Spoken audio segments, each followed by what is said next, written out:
अस्सलाम वालेकुम, मेरा नाम है जहां हाशमी और ये है हैवल S6 1.5 टर्बो बेसिक 2025 मॉडल। और आज बेसिक गाड़ी का रिव्यू करने का मकसद ये है कि ये गाड़ी बेसिक होते हुए भी अपने कंपटीशन से बहुत अहेड है। S6 का जो PHEV वर्जन है टॉप ऑफ द लाइन, वो इससे काफी महंगा है, तकरीबन 35-40 लाख रुपए महंगा।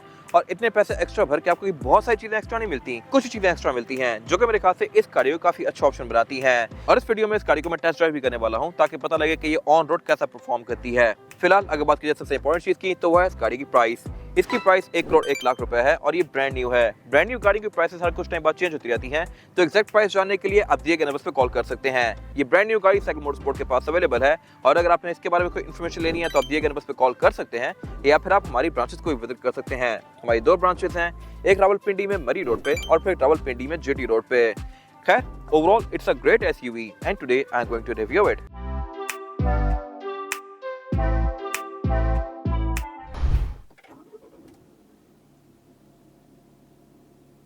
Alright, driving the Haval S6 1.5 turbo 2025 model. अब ये इस गाड़ी का बिल्कुल बेसिक वर्जन है, लेकिन मेरे ख्याल से इस गाड़ी के बारे में सबसे बेस्ट चीज ये है कि ये बेसिक होते हुए भी फीचर्स, चश्के, build quality almost top of line वाली गाड़ी ही ऑफर करती है।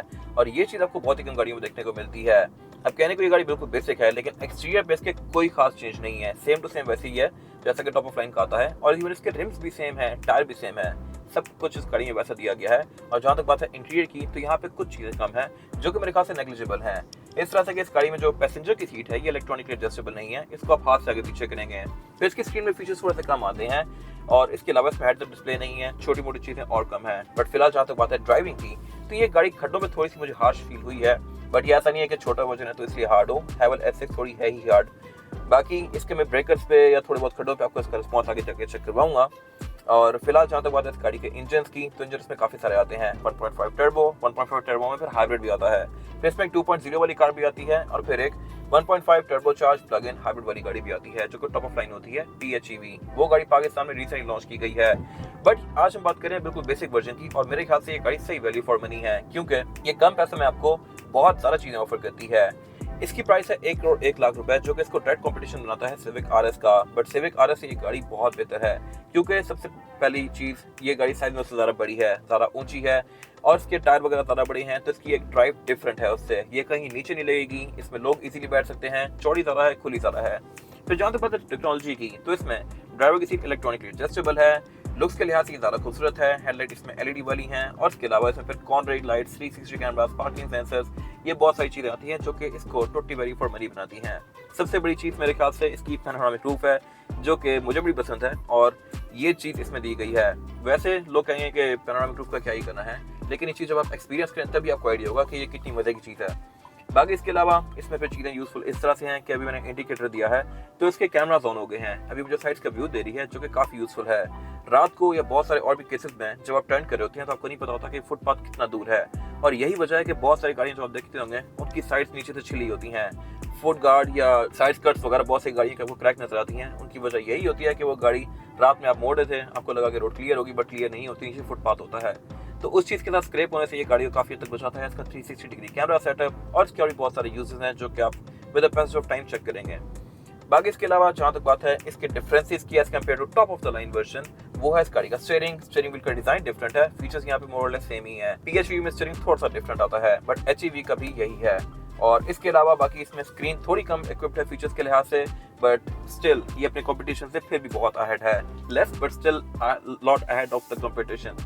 खैर, बाकी जहाँ तक बात है मोटे मोटे फीचर्स की, तो इसमें auto dimming red view mirror आता है, फिर इसके अलावा वायरलेस चार्जर भी आता है। बेसिक गाड़ी में सिविक में आप एड ऑन करवा सकते हैं, इसमें हर वर्जन में आता है। और इसके अलावा बाकी डैशबोर्ड की बिल्ड क्वालिटी अच्छी है, कलर टोन्स इसमें सारी ऑफर होती हैं, ये मेरे ख्याल से एक जबरदस्त चीज है। यूजुअली गाड़ी में क्या होता है कि छोटे वर्जन के अंदर सीट्स भी फैब्रिक की होती हैं और कलर टोन्स भी बिल्कुल बेसिक सी होती हैं, मतलब बेज इंटीरियर है तो वो बिल्कुल बेसिक होगा, या कुछ गाड़ी में ब्लैक आता है जो मर्जी कर लें, उसमें कलर टोन ऑफर नहीं होती।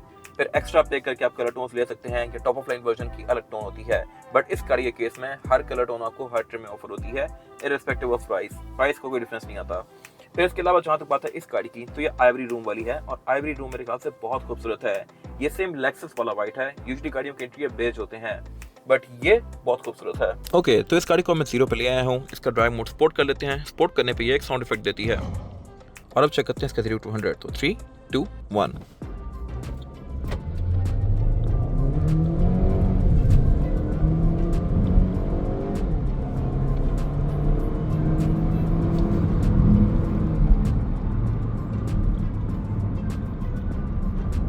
अब ये गाड़ी लेन्स को भी सेंस कर रही है, तो ये मेरे ख्याल से बड़ी मजे की चीज़ है। इस रोड पर टोटल 3 ही लेन्स हैं और वही 3 लेन्स ये यहाँ पे शो करा रही है। फिर इसके अलावा ये आगे ट्रैफिक को भी डिटेक्ट कर रही है। Let's talk about the exterior of this car. इस गाड़ी को रिसेंटली पाकिस्तान में फेसलिफ्ट किया गया है और इसका फ्रंट लुक मेरे ख्याल से काफी हद तक कैडिलैक एस्केलेड से इंस्पायर्ड है। कैडिलैक में भी इसी तरह की डीआरएल्स आती हैं फ्रंट पे और इसमें भी काफी हद तक वैसी इंस्पिरेशन ली गई है। बाकी जहां तक बात है इस गाड़ी के फीचर्स की, तो हेडलाइट इसमें ये एलईडी विजन वाली हैं, जो कि ऑब्वियसली 2 एलईडी पॉइंट्स हैं और इसकी लुक्स काफी स्टाइलिश आती हैं। फिर इसके फ्रंट पे क्रोम काफी हद तक कम कर दिया गया है, सिर्फ लोगो में क्रोम है, बाकी सब कुछ यहाँ पे या तो मैट ग्रे है या फिर ब्लैक्ड आउट है। और इसके अलावा जहाँ तक बात है फीचर्स की, तो इसमें पार्किंग सेंसर सिर्फ बैक पे आते हैं, फ्रंट पे नहीं आते। बड़े वर्जन के अंदर फ्रंट पे भी ये गाड़ी ऑफर करती है। और जहाँ तक बात है इसकी एब्सोल्यूट साइड प्रोफाइल की, तो साइज के लिहाज से ये गाड़ी एक मिड साइज एसयूवी है। स्पोर्टेज वगैरह से छोटी थी, अब स्पोर्टेज एल इसके बराबर आई है और ये गाड़ी काफी पहले से पाकिस्तान में आ रही है और इसने मार्केट काफी स्ट्रॉन्ग कर ली है। और इसी गाड़ी की वजह से अब जितनी नई गाड़ियां आ रही हैं उनकी खास मार्केट बन नहीं पा रही। इसके बाद सेंटा फे आई, वो भी बहुत ज़रा नहीं चली। स्पोर्टेज एल आई, टुक्सन आई, सारी गाड़ियां बस नॉर्मल जा रही हैं, बट ये गाड़ी सही जमी हुई है और यही वजह है कि इसमें अलग अलग वेरिएंट्स भी आए जा रहे हैं। अभी रिसेंटली जो इसका वेरिएंट आया है PHEV, वो भी सही हॉट सेलिंग है फिलहाल और वो गाड़ी बहुत ज़्यादा तेज है। खैर, बाकी साइज के लिहाज से ये गाड़ी अच्छी खासी बड़ी है, ग्राउंड क्लियरेंस के लिहाज से ये डिसेंट भी है, रिम भी इसमें बड़े आते हैं और टायर भी इसके अच्छे हैं और ये गाड़ी परफेक्ट सेंस बनाती है अपने प्राइस पॉइंट पे। फिर ये पैनोरामिक रूफ भी ऑफर करती है। एंट्री और एग्जिट भी इस गाड़ी में आसान है क्योंकि ये गाड़ी आपकी हाइट पे ही है और इसके अलावा इसको अब साइड से बिल्कुल ब्लैक आउट कर दिया गया है। पहले गाड़ी में यहाँ पे क्रोम आता था और इसके अलावा और भी जगहों पे क्रोम होता था, बट ये गाड़ी अब बिल्कुल ऑलमोस्ट ब्लैक आउट हो गई है, जो कि मेरे ख्याल से बहुत अच्छा मैच करता है इस गाड़ी के एस्थेटिक्स के साथ। फिर इससे पहले इस गाड़ी के रिम्स भी अलग लगाते थे, 1.5 के अलग रिम थे, 2.0 के अलग थे। मोस्ट रिम्स में सिल्वर और क्रोम बहुत था, सिर्फ HEV के रिम ब्लैक थे। अब ब्लैक रिम सब में आ गए हैं, तो ये मेरे ख्याल से बहुत बेस्ट चीज है और सबके रिम का साइज अब 19 इंच है। फिर इसके अलावा ये गाड़ी ऑटो डिस्प्ले ऑफर करती है और फेसलिफ्ट में इसकी रिफाइनमेंट टेललाइट्स में भी की गई हैं। टेललाइट का जो ये कट है ये पहले वाली गाड़ी से डिफरेंट है और बैक पे टेललाइट्स भी डिफरेंट है, मोर ऑन दैट लेटर। बाकी इसके अलावा इस गाड़ी में जो ये विंडोज हैं ये बैक पे प्राइवेसी वाली आती हैं। अब पाकिस्तान में कोई भी गाड़ी प्राइवेसी वाली विंडोज ऑफर नहीं करती बैक पे, ये जापान में, यूके, US वगैरह में आती हैं। पाकिस्तान में ये ऑफर इसलिए की गई है क्योंकि GWM ने प्रॉमिस किया था कि जैसी गाड़ी चाइना में आ रही है या बाकी पूरी दुनिया में आ रही है, सेम टू सेम वैसी गाड़ी पाकिस्तान में आएगी और उन्होंने इतनी सी चीज को भी चेंज नहीं किया, तो ये मेरे ख्याल से एक बड़ी बेस्ट चीज है। फिर इसके अलावा इस गाड़ी में वायरिंग भी बॉश की आती है। मेजर इंप्रूवमेंट इस गाड़ी के बैक पे की गई थी फेसलिफ्ट में, इस तरह से कि इसकी टेल लाइट्स अब ये 2 अलग लगाती हैं। पहले एक ही टेल लाइट कंटिन्यू करती थी एंड टू एंड। मेरे ख्याल से पहले वाला लुक थोड़ा ज्यादा बेहतर था क्योंकि वो रात को काफी स्टेल्थी सी लुक देती थी। इसकी अब एक डिफरेंट सी लुक है। आपकी क्या राय है, कौन सा लुक ज्यादा बेहतर है, कमेंट सेक्शन में मेंशन कीजिएगा। बाकी इसके अलावा इसके बम्पर की भी ओवरऑल लुक्स थोड़ी चेंज की गई हैं।